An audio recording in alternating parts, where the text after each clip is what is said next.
Investing in Fidelity index funds is relatively straightforward. Here's a step-by-step guide. Research and select index funds. Start by researching the available index funds offered by Fidelity. Consider factors such as the fund's objective, performance track record, expense ratio, and the index it aims to replicate. Choose funds that align with your investment goals and risk tolerance. Open a Fidelity brokerage account. If you don't have an account with Fidelity, you will need to open one. Visit Fidelity's website or contact their customer service to initiate the account opening process. Provide the necessary personal and financial information.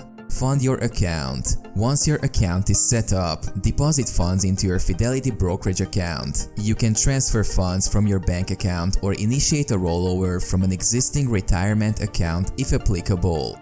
Research specific index funds. Use Fidelity's online tools and resources to delve deeper into the index funds you're interested in. Evaluate their historical performance, holdings, expenses, and any other relevant information.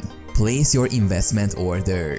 Determine the amount you wish to invest and place an order to buy shares of the desired index fund through your Fidelity brokerage account. Specify the number of shares or the dollar amount you want to invest. Monitor your investments. Keep track of your Fidelity index fund investments regularly. Monitor market conditions, review fund performance, and assess whether any adjustments are necessary based on your investment objectives and market conditions. Consider a long-term approach. Index funds are typically suitable for long-term investors due to their focus on broad market performance. Maintain a disciplined approach and avoid making hasty decisions based on short-term market fluctuations.